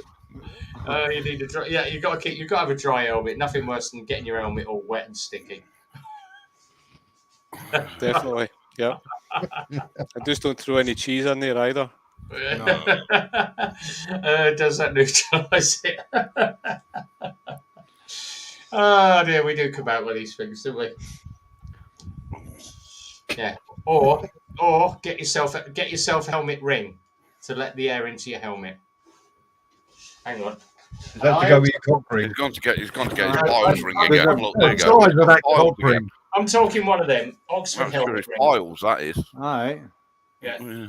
Helmet ring. Put your helmet on it, and it keeps your helmet nice and Rev, that's quite a big ring. That is quite a big ring, yeah. That ring stands up, it falls you get your fist in it. It's taking a hammer. It's taking a hammer. Yeah, piles. That's what it is. I can fit my fist in my ring. X marks the spot. I bet it feels nice as well. Oh, there we are. Simon's just said, I only clean my helmet once a month and it won't fit in the airing cupboard. Each to their own. I'm chewing your helmet anyway, to be honest. Work. It's cleaning, it's woman's work. Let them do it. Sorry. I was looking at the Ruroc 4.0, but I had a head injury at the time, so no, it's like no, some of the designs that they've got out just now are really good. Yeah, they're quite nice. They're quite nice, and I think they're getting to grips with some of the sort of design quirks, I would say.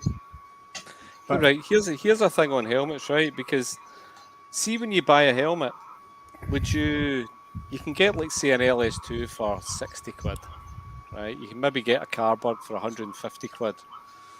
And then an Arai will maybe cost you 300, 400, 500 quid. Would you tend to go for the more expensive one because you feel more protected wearing it? Or would you just buy it for the sake of what it is? I've got a Shoei Neotech, and that's about a 500 quid helmet. I won't go for a cheap one myself. I had a Shoei Neotech, Yeah. And The man is here. Hello, buddy. I bought it because the amount of riding I do, and I was getting through the 150, 200 quid helmets in less than a year. Yeah. And Yeah. that's why I bought it for. But the most important thing about a helmet is try it on, make sure it bloody fits first, and you're comfy, because it's going to be on your head for a long time. So that's Yeah. the way I Yeah. do it. And I make did- sure it's got the relevant kind marks and everything on it as well, because some Well, of them out there, haven't well, I mean, like I don't know if you know that there's quite a lot of the helmet manufacturers just now are now. There's a new certificate or a new certification that they've got on their helmets that they're now or ACU or track ready. Yeah. It's a different classification. It's like a higher classification than even the industry standard asks for. Yeah. Which obviously that takes you into the higher end price bracket. There we go. Careful, he's getting his helmet out now. Look, So is it wet or dry? that one's dry. I've got my gloves inside at the moment. So Cardo that side, got my drift on that side. That's the LS2. That one though is the hand brushed titanium, so I don't think it'll pick it up very well. No. Yeah, you've not had that long, have you? I've had this one about 5 months. Yeah. But I got a really good steal on that because LS2 knocked 50% off for me against my other one. So, but the one that went down, I keep as my spare pillion helmet, so it's kept in the bike. So I have a spare pillion helmet now. I noticed a lot of helmets now. Sorry, are coming with the Bluetooth and everything built in, aren't they? Yeah. Quite a few. All they've got like the void spaces that can take an adaptive Xenon, whatever, or Cardo or whatever it is. I did a vlog on sort of helmets and basically my thoughts on what to look for. And when it came to like Robert was saying, like when it comes to cost, I think you buy the best helmet you can for the money that you can afford. I would always say that would be my the way that I would measure it. If I had a set amount of money to spend, I would then research to see what the best helmet within that line was. Now, that might not necessarily be the helmet that you end up with, because then it comes down to like sizing, because certain helmets, it's like Adidas trainers and Nike trainers. Some are narrow fitting, some are wide fitting, and it's the same with helmets. But a lot of the helmet manufacturers have got different shell sizes for each shell. And saying that, Zed, would you buy online or would you go to a shop and what I would do buy it on the shop? Shamelessly, what I would do is I would go into the shop and I would try on every helmet that I had on my list, and then as soon as I had done and I knew what size I needed and what helmet I wanted, I would go online and buy it cheaper. Yeah. That's what I would do, because that's the way to do it, isn't it? Yeah. Because I've been into Giant in Glasgow, and I tried to get them to do a price match. I stood there on the shop, I tried on the helmet and said, mate, that's the price that I'm getting it online. He's like, I can't compete with that because of the overheads that he's got. Yeah. I tend to anything like that. I'll find the one I want and I'll buy it, and I'll get it sent to my local sports bike shop, which is only down the road. And go down there and try it on, and if it fits, then great, I'll take it away. If not, they'll change it there and then. So. Yeah, exactly. Yeah. They're really good, actually. Sports bike shop. They're really good at changing stuff and customer service. I think there was talk about one was going to open up in Scotland. I'm sure that was the chat a few months ago that there was one going to open up here, but don't know. Just need to wait and see. But anyway, I'm in the market for a new helmet for my new bike. Sorry, I mean, yeah, I'm going to get a new helmet at some point soon. Yeah. Teaser alert. Yeah, so we'll see what's out there. Welcome back, Matt. Paul's just said, I'm an intermediate oval at 57, which is how I shop for helmets. As I say, I go in the shop, try a helmet on, nothing worse than you order something mail order, you get it and it don't fit, and then you have to send it back, and they go, no, you can't send it back because you've had it on your head. Did then I think it was quite a wee while ago, but there was a video on YouTube, and I think it was Arai that did it. And basically, what they did was they took 10 people who faithfully stuck by their brand, and they brought them to the factory, and they fitted them properly for helmets. And there was some of the guys, and there was a couple of women as well, that were 2 sizes too big. From what the hell, like a lot of them it was shell, because what they were doing was the bigger shell with fatter pads and stuff like that. But when they professionally fitted the helmets, the difference was immeasurable for them. They couldn't believe that they'd been choosing the wrong helmets all along. A lot of that's probably down to poor advice at the shops, but how many of the people that are selling the helmets in shops are actually experts? Exactly. Yeah. I do know the Shoei Neotech helmet. If you get a large Shoei Neotech helmet and you take the padding out of a medium one and put it in, you've now got a Shoei Neotech medium helmet. The shell is exactly the same. It's just the padding. The thickness of the padding. Yeah. Well, yeah, that would make sense for most helmets, because we look at it, the actual physical size of the helmet's always the same.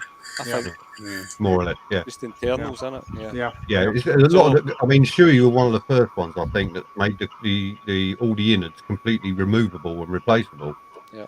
And all the others have cottoned onto this now, because you make one shell. Yeah. And you just make all these different size inserts that all go into the one shell. Yeah, they're all snap fit in the Neotech. Yeah. So really, what you're saying is, the bigger the head you've got, the less protection you've got. Exactly.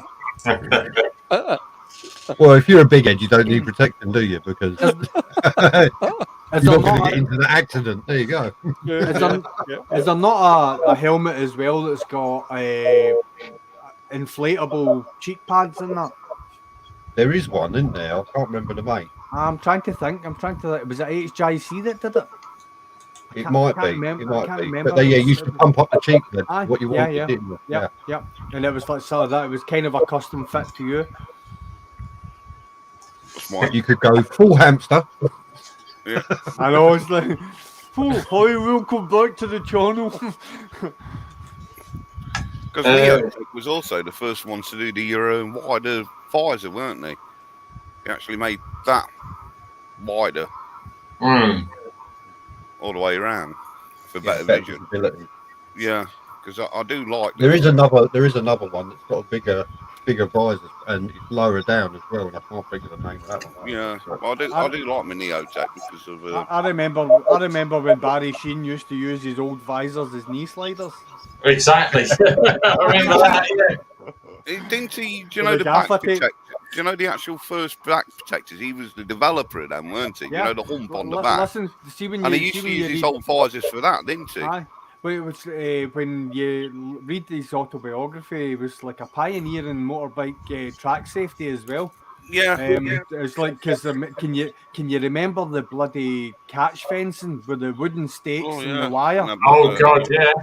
It's like, and like he was one of the pioneers that said, "Listen, man, no, this isn't right," and he could make a difference because he was the one that was getting the difference at a wage packet to everyone else at the time.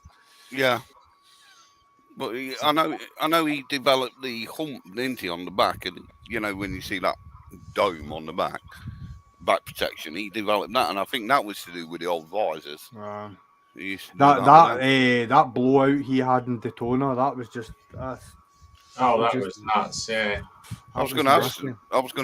Simon will remember the old days of when we used to do speedway down at Groveway, and it used to be the wooden stake fence with the chicken wire netting with straw bales behind, and if you went under it, you'd go under it. You'd take half the chicken wire, which would catch in your levers or catch your helmet.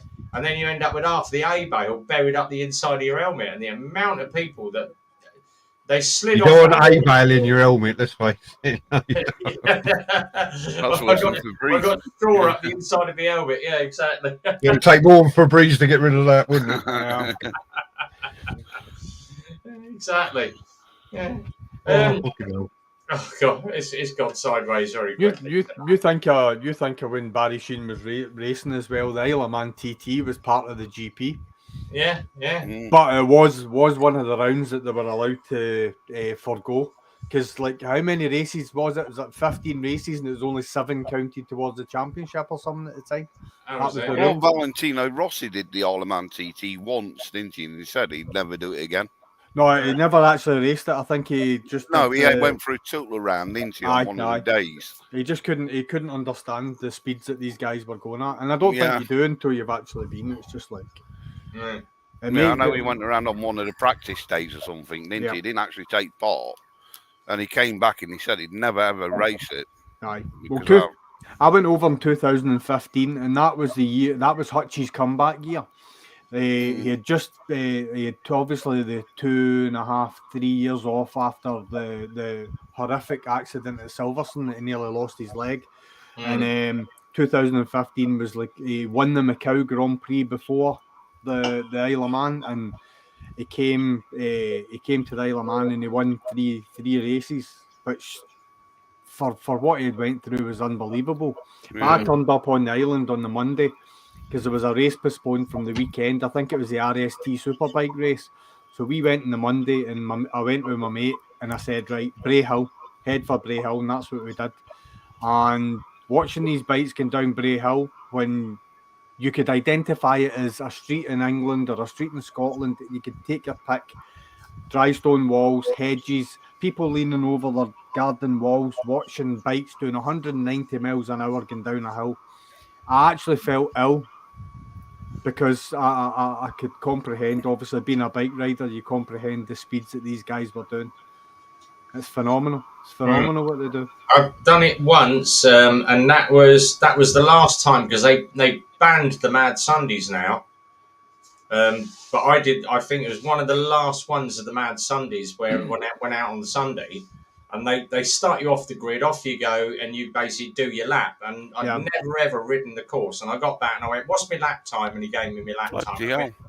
And he went, "Oh," and I said, "How did I get on?" He went, "You're not bad. You were 50 seconds behind the pole position." And I went, "Bloody hell, that's quite good then." He went, "No, actually, you're still 20 seconds slower than the last placed TT rider."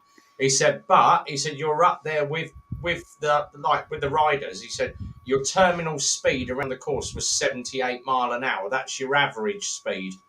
And he went, "It's not bad. How many times you've ridden the course?" I went, "First time." And he went, "Not bad at all, mate. Not bad at all." He said, "Look to get at least 2." He said, "The more you practice every lap," he said, "you'll take 2 seconds off that."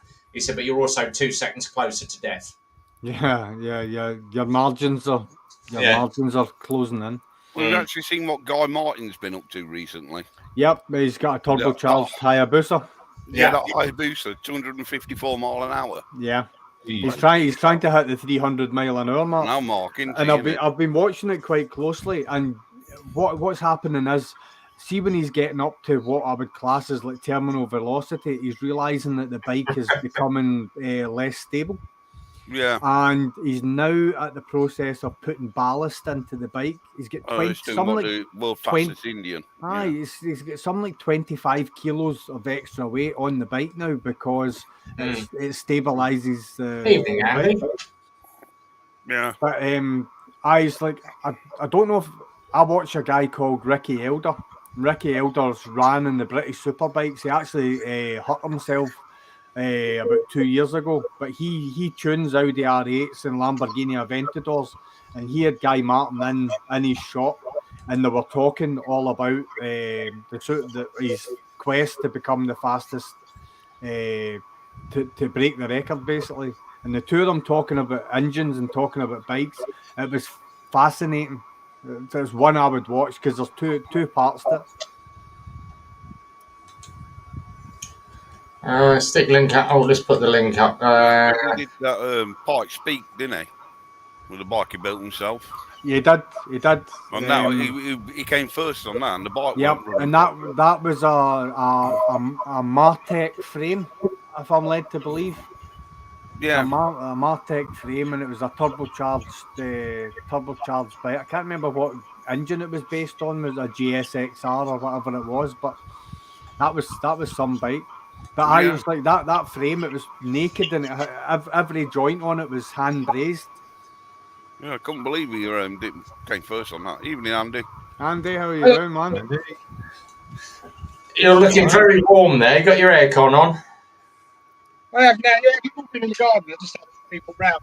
Rid of them. So everyone's looking very, very sweaty and hot tonight. Except Well, those in now- Scotland, yeah. We've all been in the except poor old Zed in Scotland, yeah.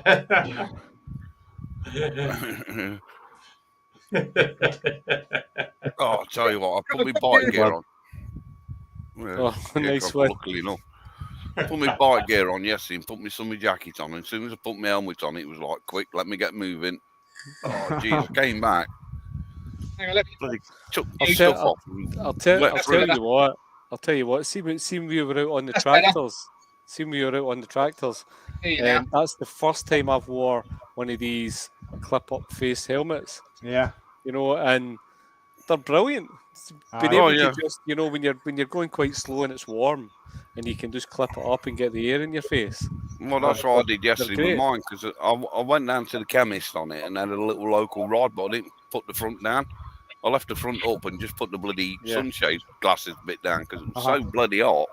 Mm. It was like, because I weren't going any full distance away out, I thought I would just leave it up because I was in traffic and whatever. But geez, I got back, my t-shirt was wet through, my bloody jeans were wet through with sweat. It was like I'd been in a shower by the time I got back. Mad. Oh, yeah, So how's things, Andy? You what, mate? Yeah, all good. you doing? Yeah. We've had the grandkids round all day, and I've just been sort of putting all the gazebo and emptying the pool now. Well, yeah, we've only just got rid of it. We've had a bit of a barbecue, a few drinks. Yeah, Good. all good. Enjoying the weather. Yeah. Well, the weather's been shit up here, so we've had rain. I think we had a wee bit of sunshine tonight, and I did actually consider going out. Zed, you know, I was kind of contemplating going out later on tonight. But yeah.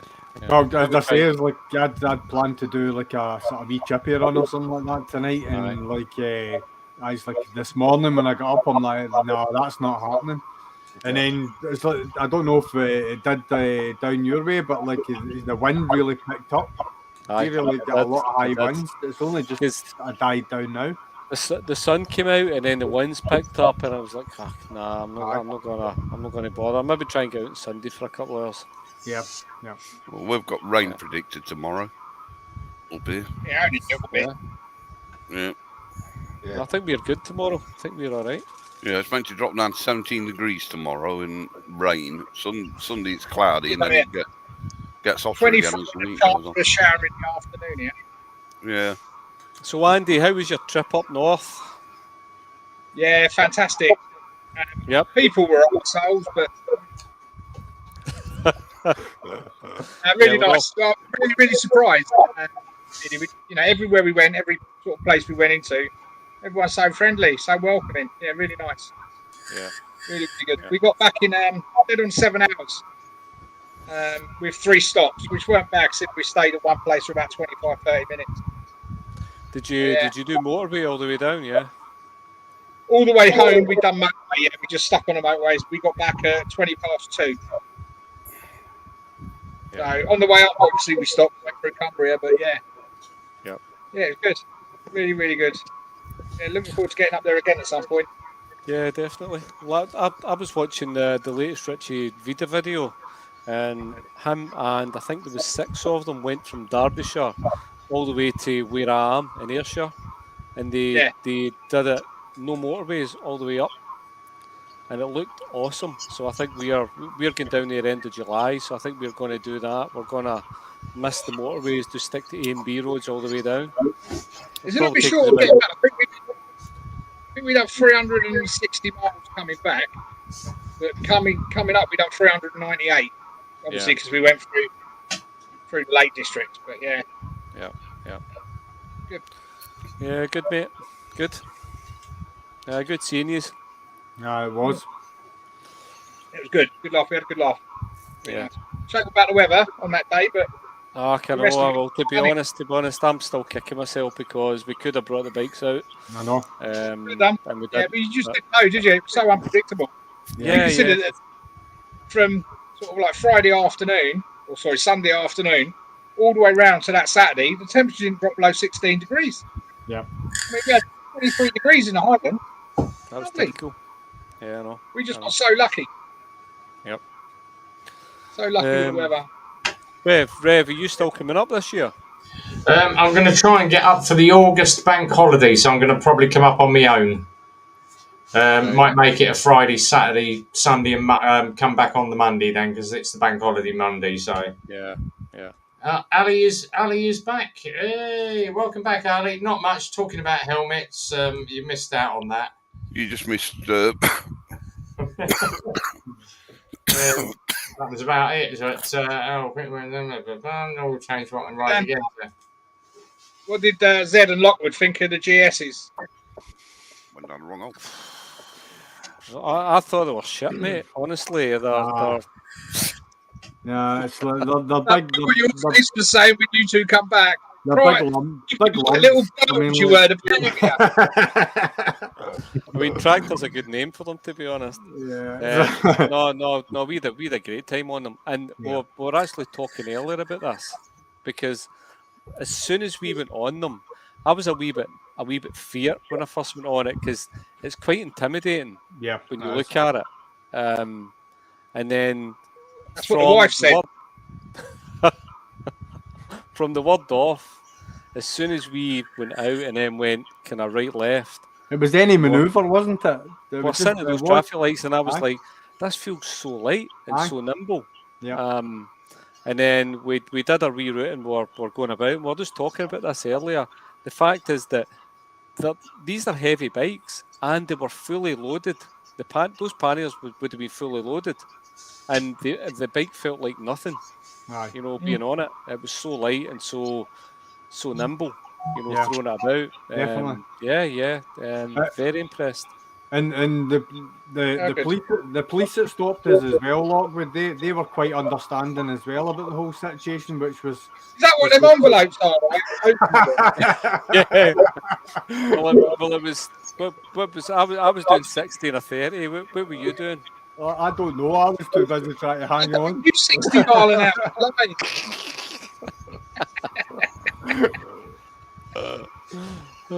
Yeah, but no, it was good. And mate. every speed Just a camera. pity, because if we'd brought the bikes, you could have had a shot on the VFR. You know, you could have been out Aye. having a shot of it. But we'll do that next time you're up. That's always next time. I just watched a video actually earlier on yesterday of you going to the castle at Yeah. Inverary. Yeah, we were just saying, Grems is a bloody good rider. Grems, Grems is Yeah, he knows how to ride. definitely. Definitely knows how to ride. I've learned a lot from Graham going out with him. But he is good. He tends, he doesn't like to lead. You know, he likes to just kind of sit back, and then all of a sudden he'll get bored and he'll Buzz the tower. He'll fuck off. But no, he's a good guy. Definitely, I like going out with Grems. Aye, definitely.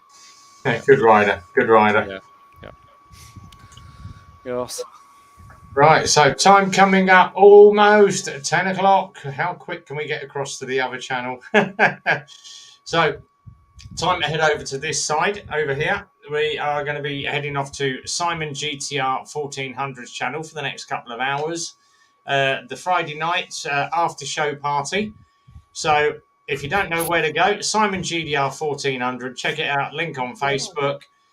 Simon, what are you up to? And obviously the live stream. Are we out Sunday or not, or is it going to be play it by ear? I think we'll play it by ear. If it's going to rain, I think it should be dry in the morning, but it's going to. Well, it depends what time the rain's going to come in. So that'll dictate on where we go and what we do. I think.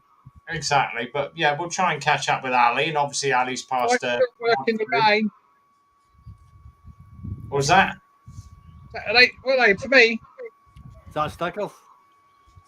No, I was just sitting there. I just thought I'd show you. I forgot to pick up a couple of stickers from you guys. Yeah, you did, mate. I know. Just ring me. Just message me your address, buddy, and I'll get them down. I think Simon, I'll still actually to send them to you. I've not forgotten it. I will get them down. All right, mate. No worries. Zed, Yes. I think we could deliver them personally, mate, and just have a wee drink in his bar. Oh, yeah, I think that sounds. Told you guys, I've got a room. It's all set up, good to go. I've got plenty of room here as well. We've got a spare double room as well. So Rev, see if you're coming up. You can stay here, buddy. Rev hasn't got a bar. No hassles. yeah, excellent. Right, lovely. So yeah, thanks to Simon. Obviously, everyone across now to Simon's channel. Thanks to Stu coming in. As I say, like and subscribe. Thanks to Matt Lockwood down there, 92, and Andy. Got to say thank you for that. Thank you for the WhatsApp call on Saturday. It made my day seeing Lockwood and Zed and all you guys up there having a way out of a time while I was working. Thank you very much for that. We are going to try and get out Sunday, so keep an eye on the RevBomb page. We will let you know if it is, obviously, weather permitting. We're going to try and get out with Ali, who has passed her mod 2 and is going to be out on a big bike, not the Escape. The alley. So well done, Ali. So yeah, she's gone from a 125 up to her big bike now. As we say, have a good one, everybody. Enjoy the weekend, enjoy the sun. Whatever you're doing, do it safely. And until we meet again, from everybody, don't forget, description down below, like and subscribe, follow all the people in there. Check out Andy's latest video. He's just started doing the NC 500 videos, and the first one I think is up now, part 1. But the first one in the rain. Yeah, so keep an eye on those videos, guys. But thanks, everybody, for coming in. And we will see you all over the weekend. Until the next time, be well, ride safe. And as always, big goodbye from me. Take care, everyone.